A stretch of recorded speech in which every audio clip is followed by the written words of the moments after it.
सभी को welcome to galaxy study point. सभी को गांधी जयंती की बहुत बहुत हार्दिक शुभकामनाएं। आज हम बात करेंगे महात्मा गांधी के बारे में।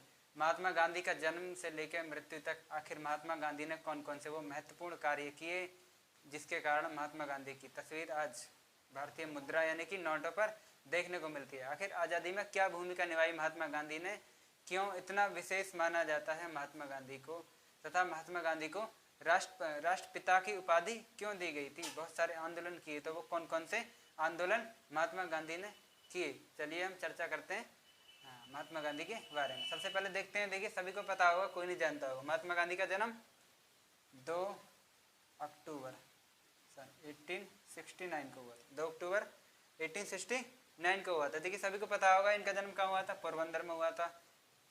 इनके पिता का नाम मोहनदास करमचंद गांधी था। चलिए जो हमारा मुख्य पॉइंट है हम सीधे सीधे उस पर चलते हैं।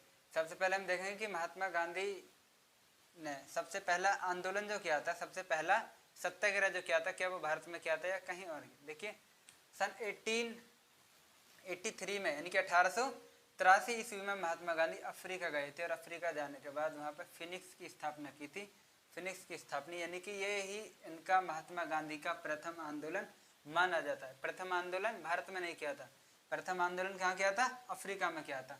और इन्हें यहाँ एक गोपाल कृष्ण मिले थे, गोपाल कृष्ण गोखले मिले थे। इनको इन्होंने अपना राजनीतिक गुरु मान लिया था, राजनीतिक गुरु मान लिया था। यानी कि गोपाल कृष्ण गोखले से महात्मा गांधी ने राजनीतिक शिक्षा ली और क्या, भूख हड़ताल की सीख ली। भूख हड़ताल बहुत बड़ी चीज है, उल्टा पलटा कर सकती है, ऊपर को नीचे कर सकती है, नीचे को ऊपर कर सकती है, भूख हड़ताल जो है। तो महात्मा गांधी ने भूख हड़ताल की सीख कहाँ से ली थी, अफ्रीका से। किससे ली थी, गोपाल कृष्ण गोखले से ली थी। चलिए हम देखते हैं कि जब महात्मा गांधी वापस आए भारत, तो वो सन 1915 में वापस आए तो उस समय 9 जनवरी को आए थे। भारतीय बहुत इंतजार कर रहे थे कि महात्मा गांधी कब आएंगे अफ्रीका से कब आएंगे। तो जिस दिन आए थे महात्मा गांधी 9 जनवरी 1915 को वापस भारत आए थे, तो उस दिन भारतीयों ने एक दिवस मनाया था, प्रवासी भारतीय दिवस। 9 जनवरी को प्रवासी भारतीय दिवस, ये आज भी दिवस मनाते आ रहे हैं हम।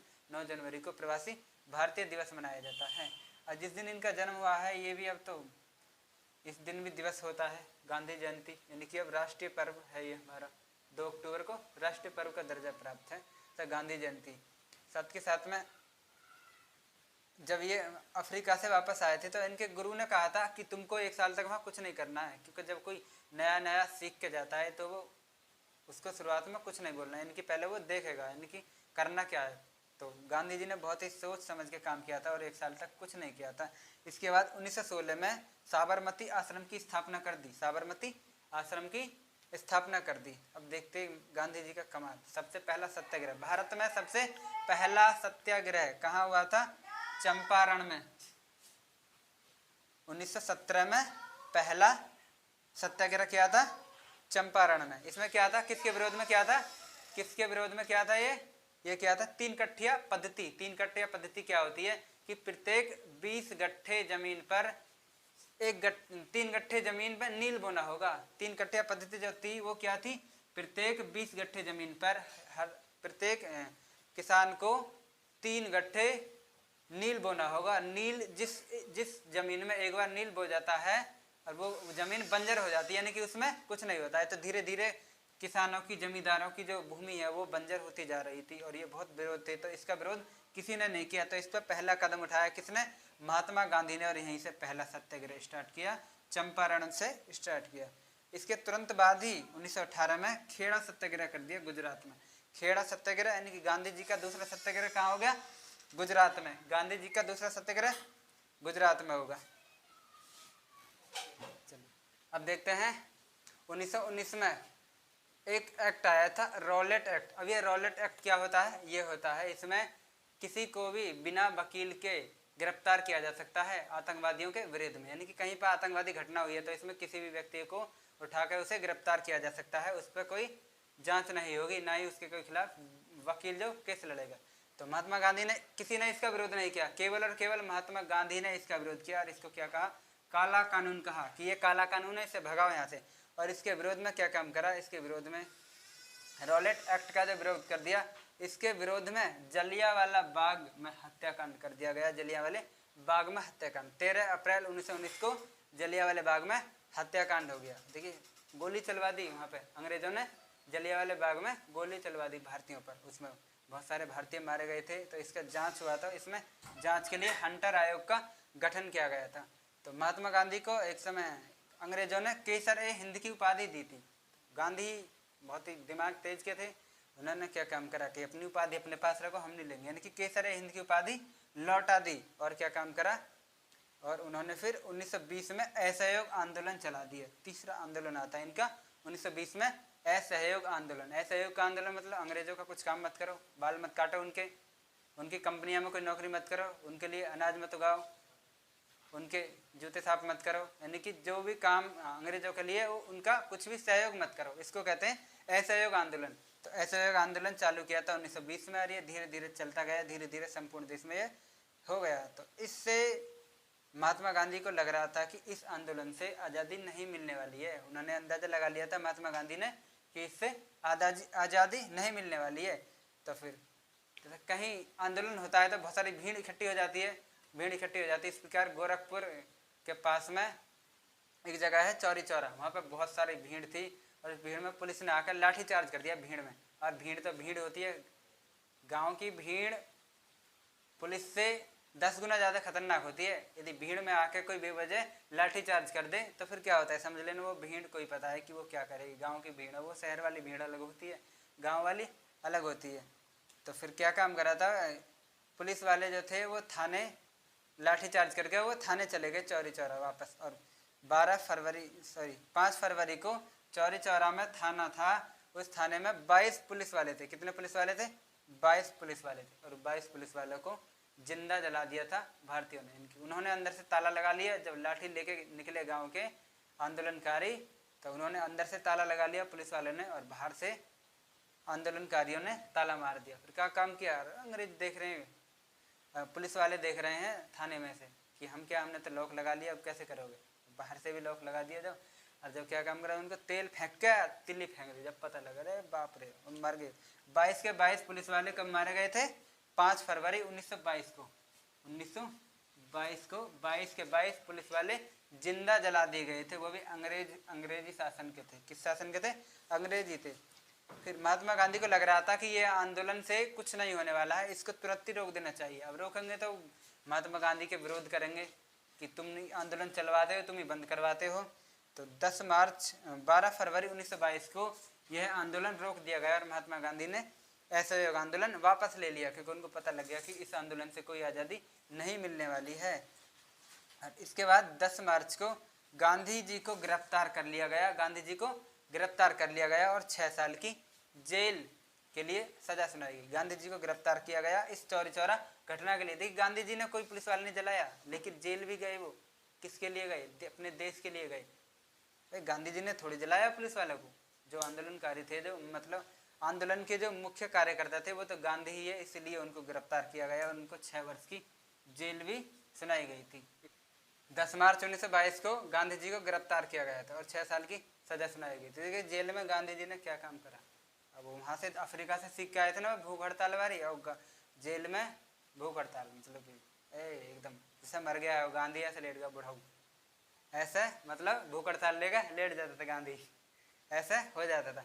उसके बाद उनको अंग्रेजी सैनिक थे, उसमें उनको लगा कि अगर ये बुढ़ाऊ मर गया तो हमको नहीं छोड़ेंगे, इसको बचाओ कैसे, उसको बोरी में बंद करके फेंक दिया बाहर, और वहाँ से एकदम भाग गया गांधी जी वहाँ से भाग गए। और तुरंत ही कहाँ अधिवेशन हो रहा था, बेलगांव कर्नाटक में, और वहाँ पे भाग ले लिया, क्योंकि भारतीयों को लगे कि गांधी को जेल से छोड़ा गया है, मतलब भगाए नहीं गए, गांधी जी को जेल से छुड़ाया गया है। और वहाँ पे अधिवेशन में भाग ले लिया, और उसके अध्यक्ष भी बन गई। कर्नाटक में बेलगांव में कांग्रेस के अधिवेशन में अध्यक्षता भी कर ली, वहाँ से तुरंत ही जेल से भाग के 1924 में। देखिए 1922 में सजा सुनाई गई थी 6 वर्ष की, 6 वर्ष का 1924 में ही छूट के तुरंत ही कर्नाटक चले गए गांधी जी। इसके बाद में इन्होंने कुछ समाज की सेवा के लिए कार्य किया कि अब कुछ दिन के लिए शांत हो जाएं, अभी आज़ादी नहीं मिलने वाली। अभी 6 वर्ष तक समाज सेवा की, और समाज सेवा ऐसी की कि एक काली मौत नामक बीमारी थी, और उसमें कोरोना से भी ज़्यादा भयंकर थी, और उसमें हाँ, मरीजों के इन्होंने घाव साफ किए, यानी कि मरीजों की सेवा की थी, उनके लिए दवाई दी थी, उनके लिए जहाँ घाव हो जाते थे उनके लिए रूई से साफ करते। देखिए एक महात्मा गांधी इतने पढ़े लिखे हो गए, जो लंदन गए थे, क्या कोई और कोई कर सकता था ये समाज सेवा? नहीं कर सकते थे, केवल महात्मा गांधी थे जिन्होंने 6 वर्ष तक ये समाज सेवा की। इसके बाद 1930 में वायसराय इरविन के पास गए और इरविन ने क्या काम, गांधी को भगा दिया है, बुढ़ा कुछ काम का नहीं है, तुम बहुत नेता हैं, उनसे मिलेंगे हम, तुमसे कुछ नहीं होगा। महात्मा गांधी ने अच्छा अभी समझाएंगे तुमको इरविन। जब देखा गांधी ने तो 1930 में क्या काम करा, इन्होंने दांडी मार्च की स्थापना कर दी। और दांडी मार्च की स्थापना ऐसी की कि इन्होंने स्टार्ट की गुजरात से, गुजरात के पोरबंदर से स्टार्ट की। पोरबंदर, जब पोरबंदर से स्टार्ट की तो मात्र वहाँ पे 78 लोग थे, 78 लोग। और गुजरात में नीचे समुद्र के किनारे पे एक स्थान है दांडी, दांडी, यहाँ पे क्या होता है, यहाँ पे नमक बनाया जाता है। और ये दांडी मार्च इसलिए चलाई गई थी कि हम भारतीय अंग्रेजों को टैक्स नहीं देंगे, यानी अपना खुद नमक बनाएंगे और खुद खाएंगे। इसी को कहा जाता है नमक आंदोलन। दांडी मार्च को क्या कहा जाता है, नमक आंदोलन। जब यहाँ से मात्र 78 लोग थे, यहाँ पे बढ़ते गए थे दांडी मार्च करके। नोट पे फोटो देखा होगा, गांधी जी लठिया लेके आगे दिखते हैं, पीछे दिखते हैं, तो वो दांडी मार्च का ही है। और यहाँ पे लगभग 20,000 लोग हो गए, 20,000 लोग हो गए तो बहुत हो गया। तुरंत ही इसके बाद में मना कर दिया अंग्रेजों से कि हम तुम्हारा नमक नहीं लेंगे, हम तुमको टैक्स नहीं देंगे, अपना नमक खुद बनाएंगे और खुद खाएंगे। इसके बाद 6 अप्रैल 1930 को सविनय अवज्ञा आंदोलन, जो बहुत महत्वपूर्ण रहा है। सविनय अवज्ञा आंदोलन का मतलब है कि जो अंग्रेज करेंगे उसका उल्टा करेंगे। अंग्रेज बौखला गए, इरविन पागल हो गया कि ये कर क्या रहे हैं। इन्होंने कहा कि तुम नमक मत बनाओ, इन्होंने कहा कि बनाएंगे, तुम कुछ करो, हम जरूर बनाएंगे। इन्होंने कहा कि भारतीय स्कूल नहीं बनाएंगे, हम बनाएंगे, तुम चाहे हमको मारो। तो गांधी आगे हो जाते थे कि मार दो हमको, लेकिन उनको पता था कि अगर गांधी को मार दिया बुढ़ाऊ को तो सब भारतीय जला देगा इनको जिंदा, क्योंकि पहले ही चौरी चौरा में पुलिस वाले को जला दिया है। तो सविनय अवज्ञा आंदोलन ये मना करते थे, इरविन वायसराय मना करता था कि ये काम मत करो, तो ये उसको ही करते थे कि अपने आंदोलन मत करो, मतलब आंदोलन करेंगे। इस समय लंदन में जो प्रधानमंत्री था, लंदन का जो प्रधानमंत्री था उसके पास इन्होंने, इरविन ने सूचना पहुंचाई कि सविनय अवज्ञा आंदोलन चल रहा है और वो रुक नहीं रहा है महात्मा गांधी। तो उन्होंने वहाँ पर गोलमेज सम्मेलन बुलाया। प्रथम गोलमेज सम्मेलन कब बुलाया गया था, प्रथम गोलमेज सम्मेलन, और हम देखते 6 अप्रैल 1930 को सविनय अवज्ञा आंदोलन चलाया था महात्मा गांधी ने। यह आंदोलन अंग्रेजों के कहे का उल्टा कर रहे थे, जो कहते थे उसका उल्टा करते थे। कॉलेज मत बनाओ, बनाएंगे, स्कूल मत बनाओ, बनाएंगे, तुम कुछ करो जो तुम कहोगे हम उसका उल्टा करेंगे। तो इससे जो इरविन वायसराय था वो परेशान हो गया, उसने ब्रिटेन के प्रधानमंत्री मैकडोनाल्ड को फोन किया कि ये तो गांधी सविनय अवज्ञा आंदोलन को रोक नहीं रहा है, मतलब उसका उल्टा कर रहा है, बुढ़ाऊ उसका उल्टा करवा रहा है। तो वहाँ पे मैकडोनाल्ड ने कहा कि गांधी दिमागदार आदमी है और गांधी को यहाँ बुलाया जाए, यानी कि प्रथम गोलमेज सम्मेलन बुलाया गया था 1930 में। 1930 में इसमें अम्बेडकर गए थे, जवाहरलाल नेहरू गए थे और भी नेता गए थे भारतीय, लेकिन इसमें महात्मा गांधी ने भाग नहीं लिया क्योंकि उनको सविनय अवज्ञा आंदोलन चलाना था कंटिन्यू। इसके बाद में मैकडोनाल्ड इरविन पर गुस्सा गया कि महात्मा गांधी को क्यों नहीं भेजा, आंदोलन को रोको तुरंत, तुरंत ही महात्मा गांधी को बोलो। और उसने तुरंत ही अगले वर्ष दूसरा यानी कि दूसरा गोलमेज बुला लिया, दूसरा गोलमेज सम्मेलन। और दूसरा गोलमेज सम्मेलन में बहुत बढ़िया करके एकदम टेंट टेंट लगा के और बहुत बढ़िया, गोलमेज का मतलब होता है बड़े बड़े नेता एक दूसरे के सामने बैठकर बात कर सके, ये होता है गोलमेज सम्मेलन। तो दूसरे गोलमेज सम्मेलन में गए थे तो यहाँ से गांधी जी तुरंत ही भाग आए थे, यहाँ से तुरंत ही वापस भाग आए थे। देखिए अम्बेडकर और जवाहरलाल नेहरू इस गोलमेज सम्मेलन में भी गए थे। और इसमें इसके बाद तीसरा गोलमेज सम्मेलन होता है 1932 में। तो द्वितीय गोलमेज सम्मेलन 1931 में जो चर्चा हुई थी वो इस बात की चर्चा हुई थी, भीमराव अम्बेडकर ने मांग करी थी कि जिस तरह मुस्लिमों को एक अलग क्षेत्र आरक्षित कर दिया है, 1909 में पहले ही नींव रख दी गई थी कि मुस्लिमों के लिए एक अलग क्षेत्र होगा, जहाँ वहाँ पर जिसका भी चुनाव होगा, मुखिया का तो मुस्लिम लड़ेंगे, एमएलए एमपी का तो मुस्लिम लड़ेंगे, किसी का भी चुनाव होगा तो वहाँ पर मुस्लिम लड़ेंगे। इसी प्रकार अम्बेडकर भी मांग कर रहे थे कि दलितों के लिए भी अलग क्षेत्र होना चाहिए। देखिए यहाँ पर बहुत ही महत्वपूर्ण काम किया है महात्मा गांधी ने, हमारे देश का एक और टुकड़ा हो जाता है उसको टुकड़ा होने से रोक दिया। और अम्बेडकर और जवाहरलाल नेहरू इस गोलमेज सम्मेलन में थे तो वो मांग कर रहे थे इसकी, लेकिन महात्मा गांधी यहाँ से गुस्सा होकर भाग गया जहाज से तुरंत ही भाग आए वहाँ से वापस, और वापस मुंबई एयरपोर्ट पे आए। तो वहाँ से वापस अम्बेडकर आए, तो अम्बेडकर और गांधी जी के बीच जब समझौता हुआ था वो तृतीय गोलमेज सम्मेलन में समझौता हुआ था। और महात्मा गांधी जी ने बी आर अम्बेडकर से कहा था कि आप दलितों के लिए एक सुरक्षित यानी कि एक क्षेत्र मत मांगिए। यानी कि तृतीय गोलमेज सम्मेलन में मैकडोनाल्ड ने कहा था कि तुमको 78 सीटें एक ही जगह मिलेंगी, दलितों के लिए आरक्षित के लिए जाएंगे। महात्मा गांधी ने कहा कि 78 नहीं, हम आपको ज़्यादा देंगे, यानी कि 100 से ज़्यादा सीट देंगे, लेकिन एक ही जगह नहीं देंगे। भारत से भारत है मतलब एक सीट यहाँ दे देंगे, यहाँ मतलब कि पूरे भारत में फैला फैला कर देंगे। और इस प्रकार यानी कि दलितों के लिए अलग क्षेत्र देने से मना कर दिया, और दलितों के लिए सभी संपूर्ण देश में सभी जगह सीट मिलेंगी। इस प्रकार से फिर महात्मा गांधी जी का अगला सत्याग्रह होता है 1940 में। इसको कहते हैं व्यक्तिगत सत्याग्रह। व्यक्तिगत सत्याग्रह का मतलब अब नहीं रुकेंगे, अब तो हमको आज़ादी चाहिए। और इसमें ही नारा दिया था दिल्ली चलो को। इसको दिल्ली चलो सत्याग्रह भी कहते हैं, दिल्ली चलो सत्याग्रह भी कहते हैं। इसके बाद फिर महात्मा गांधी ने एक और आंदोलन चलाया, और ये महात्मा गांधी का शायद अंतिम आंदोलन होगा। देखिए कहाँ से कहाँ तक कितने आंदोलन किए आज़ादी के लिए, कैसे कैसे लड़ाई महात्मा गांधी। इसके बाद 1942 में भारत छोड़ो आंदोलन, यानी कि सभी जगह पूरे भारत में महात्मा गांधी ने यह आंदोलन चलवा दिया कि अंग्रेजों को भगाओ यहाँ से, छोड़ो भारत। कहा बहुत दिन हो गए, अब तो छोड़ो भारत छोड़ो आंदोलन। जब भारत छोड़ो आंदोलन इधर चल गया था, अंग्रेज परेशान हो गए। मैकडोनाल्ड वहाँ का प्रधानमंत्री की रीढ़ की हड्डी टूट चुकी थी, क्योंकि इस समय ये वही दौर था कि जब द्वितीय विश्व युद्ध चल रहा था। उधर हिटलर ने वहाँ पे इंग्लैंड में उसको बर्बाद कर दिया, उधर द्वितीय विश्व युद्ध चल रहा था, इधर 1942 में आंदोलन चला दिए। अब तो अंग्रेजों को मुश्किल हो गया कि अब तो हमको यहाँ से इनको रिहा करना पड़ेगा, यानी कि अब तो आज़ादी इनको करना पड़ेगा। तो इसके बाद महात्मा गांधी भारत छोड़ो आंदोलन चलाया, और इसके बाद देखते हैं हम आगे